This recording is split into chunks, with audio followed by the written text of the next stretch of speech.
ये बहुत बढ़िया चैनल है और आपका जो प्रश्न है वो बहुत सही है जी ऐसा ही होना चाहिए।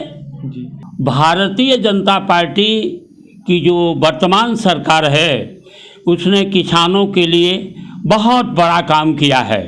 पहला काम 24-20 से जो भी 24 घंटे बिजली की लाइन। जी नमस्कार, मैं हूं वाराणसी से शैलेंद्र सिंह और आप देख रहे हैं आईपा यानी all India progressive politics association. इसके अंतर्गत बातें होती हैं प्रगतिशील राजनीति की और प्रगतिशील विचारधाराओं की। चूँकि 2022 का चुनाव चल रहा है इस समय और अगर बातें की जाएं तो यहाँ पे जिस तरीके के जो उतार चढ़ाव हैं, रणनीतियाँ जो तैयार हो रही देखना है कि किस प्रकार की रणनीतियाँ यहाँ पर तैयार हो रही हैं। और हमारे साथ इसमें वरिष्ठ बीजेपी के नेता हमारे साथ मौजूद हैं और ये उस समय के उस दौर के नेता हैं जिसमें जनसंघ के नाम से बीजेपी को जाना जाता था। उस समय से बीजेपी के साथ जुड़े हुए हैं और जानते हैं कि क्या विचारधाराएं हैं, कितने परिवर्तन हुए विचारों के और मौजूदा स्थिति क्या चल रही है और वादों की अगर बातें की जाए तो कितने वादे पूरे हो रहे हैं, कितने आरोप प्रत्यारोप के जो दौर थे वो कितने लगे और कितने खंडित किए गए।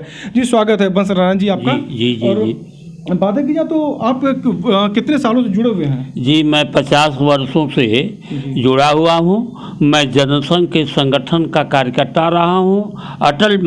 स्वर्गीय अटल जी द्वारा जब भारतीय जनता पार्टी बनी तब से भारतीय जनता पार्टी का कार्यकर्ता हूँ। पहले पूर्व में तो ये पार्टी भारतीय जनता पार्टी थी नहीं, किसी और नाम से थी, जनसंघ नाम से थी। तो उस समय का दौर क्या था? उस समय का दौर ये था कि जनसंघ का ग्राफ बहुत कमज़ोर था, लेकिन जनसंघ पार्टी एक संगठन की पार्टी थी और वो संगठन निरंतर जनता के बीच में अपना ग्राफ बढ़ाया। जी अच्छा, देखिए अगर बातें की जाए तो विचारधाराओं की बातें की जाए इस समय समाजवादी पार्टी की अगर बातें की जाए जिस तरीके से अखिलेश यादव परफॉर्मेंस कर रहे हैं, बीएसपी से दावे हैं, बहन जी के दावे हैं, मायावती जी के दावे हैं और प्रियंका गांधी भी दावे कर रही हैं सरकार में आने के लिए। सब अपने कैंडिडेट्स को जितने दावे कर रहे हैं। बीजेपी में क्या खास ऐसी बातें हैं कि जिससे आप उनसे जुड़े और कितने वादे पूरे होते आ रहे हैं पूर्व की सरकारों की अपेक्षा? देखिए, पहली बात तो मैं स्वतः किसान हूँ, सामाजिक कार्यकर्ता के अलावा मैं किसान हूँ। भारतीय जनता पार्टी की जो वर्तमान सरकार है उसने किसानों के लिए बहुत बड़ा काम किया है। पहला काम 24-20 से जो भी 24 घंटे बिजली की लाइन। सपा और बसपा के शासनकाल में 8 घंटे 10 घंटे बिजली मिलती थी। जब 11 बजे रात जनवरी और फरवरी के महीने में लोग रजाई में सोते थे, उस समय बिजली 11 बजे रात आती थी और ठीक करेक्ट 6 बजे कट जाती थी। हमारे जैसा किसान ट्यूबवेल पर जो है रात में खेत में पानी लगाता था। भारतीय जनता पार्टी की जो उत्तर प्रदेश में 17 में सरकार बनी, 20 से 24 घंटे बिजली मिल रही है और हम दिन में ही खेत की सिंचाई कर लेते हैं। जी अच्छा, देखिए ये तो आपने उपलब्धियाँ जुड़ाई। आप चूँकि बीजेपी से जुड़े हुए हैं तो जाहिर से बातें हैं आप बीजेपी की तरफदारी ज़रूर करेंगे, मगर एक समस्या आती है अनुभव के हिसाब से हम आपसे बात करना चाहेंगे। ये एक छोटा पशु की जो समस्या जो आ रही है इसमें विपक्ष काफ़ी घेर रहा है कि बीजेपी के गवर्नमेंट में फसल जो है काफ़ी नुकसान हुए छोटा पशुओं की वजह से। तो ये पूर्व में समस्या इस तरीके की नहीं आती थी, क्या कहेंगे आप? जी ऐसा है कि भारतीय जनता पार्टी की सरकार 17 में उत्तर प्रदेश में बनी।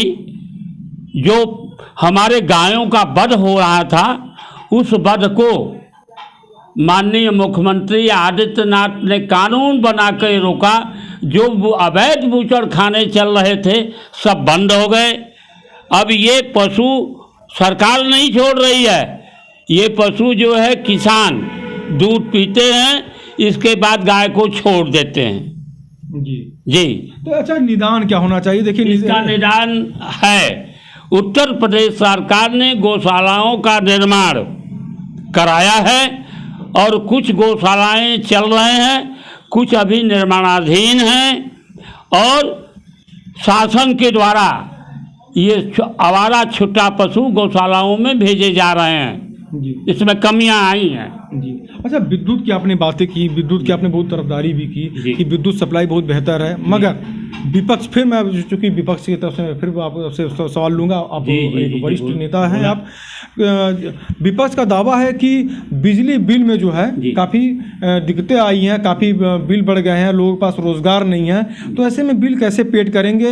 यूनिट के हिसाब से अगर देखा जाए तो बिल बढ़े हुए हैं, तो जो काफ़ी पहले फिक्स रेट हुआ करते थे कृषि क्षेत्र में, और अगर बातें की जाए ग्रामीण क्षेत्रों में, तो क्या नज़रिया है आपका? हमारी नज़रिया है, अभी हमारे उत्तर प्रदेश सरकार ने पंपिंग सेट के जो किसान हैं उनके बिल आधा कर दिए हैं, और जो मीटर लगे हैं वो बहुत सही हैं। कुछ मीटर ऐसे आए थे जो मीटर गलत थे, अब उसमें सुधार ला रही है बिजली और नए मीटर लग रहे हैं। बिजली जब 24 घंटे मिल रही है तो बिल तो अधिक होगी ही, उसका प्रयोग भी लोग कर रहे हैं। रही बात भारतीय जनता पार्टी की 70 में जो सरकार बनी, उसने कोई नया सब स्टेशन नहीं लगाया, सब स्टेशन वही हैं और बिजली 24 घंटे मिल रही है। क्या कारण है? चोरी बंद किया, जो विद्युत चोरियां होती थी उसको बीजेपी ने बंद किया, और हमको जो है 24 घंटे बिजली मिल रही है। जी हाँ।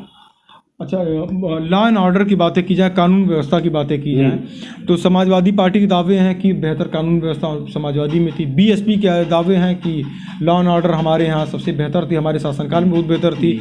अब योगी बाबा जी जिस तरीके से दावे करते हैं भयमुक्त समाज देने के लिए, तो क्या ये जो आरोप लगते हैं कि किसी एक विशेष जाति का पक्षपात लिया जाता है, क्योंकि ठाकुर बिरादरी को लेकर काफ़ी एक उसमें पक्षपात रखे गए उसमें, कि ठाकुर बिरादरी के साथ तमाम जैसे विपक्ष के जो कहने हैं, हमारे तरफ से नहीं कहने, विपक्ष बराबर सुर्खियों में आते हैं, क्या कहेंगे आप?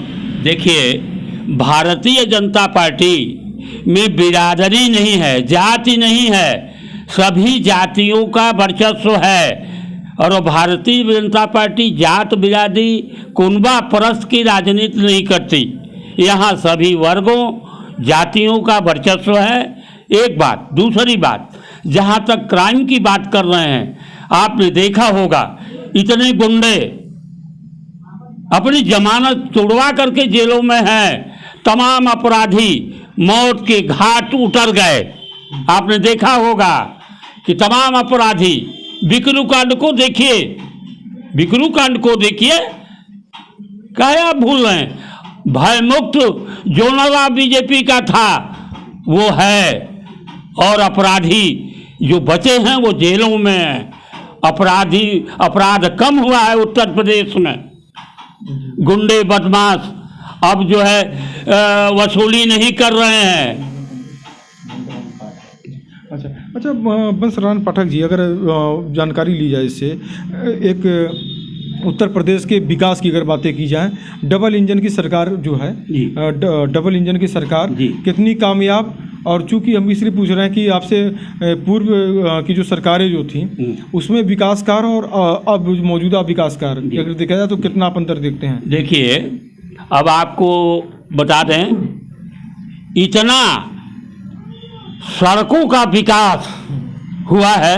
हमारे यहाँ जिस गांव सभा में मैं निवास करता हूँ, मेरे बगल से हाईवे सड़क निकली है और जा रही है, बन के तैयार हो गई है।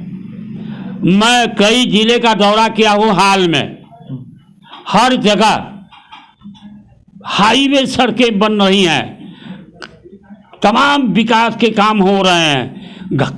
गांव में खरंजे लग रहे हैं, गांव सड़क से जुड़ रहे हैं, और जो कार्य हो रहे हैं वो मानक और गुणवत्ता के आधार पर काम हो रहे हैं। जहां आप पिंडरा में बैठे हैं, यही सड़क देख लीजिए, जौनपुर वाराणसी मार्ग, ऐसी जो सड़क अभी हाल में बनी है, ऐसी सड़क कभी निर्माण नहीं हुई। मानक और गुणवत्ता के आधार पर सड़क बनी हुई है। भ्रष्टाचार पर लगाम लगा है, भ्रष्टाचार पर लगाम लगा है, और भ्रष्टाचार की जड़ें इतनी गहरी हैं कि अभी भ्रष्टाचार पूर्ण रूप से समाप्त नहीं हुआ है। जी हाँ। अच्छा, देखिए, आईपा चैनल की हमारी मुहिम है जिसके अंतर्गत हमारी आपसे वार्ता हो रही है। जी। हम लोग वरिष्ठ समाजसेवी, वरिष्ठ नेता, वरिष्ठ अधिवक्ता के पास पहुंचते हैं। क्या कहेंगे आप? हम कहना ये चाह रहे हैं कि जिस चैनल के अंतर्गत हमारी आपसे वार्ता हो रही है, जी। इस चैनल को आप क्या क्या बधाई ये देंगे? बहुत बढ़िया चैनल है और आपका जो प्रश्न है वो बहुत सही है, जी ऐसा ही होना चाहिए। जी। तो देखिए, आप हमारे साथ यहाँ पे वरिष्ठ बीजेपी के नेता थे वंश नारायण पाठक जी, जिनका साफ तौर पे कहना है कि बीजेपी शासनकाल में विकास की बयार बही है। वाराणसी से शैलेंद्र सिंह, आईपा।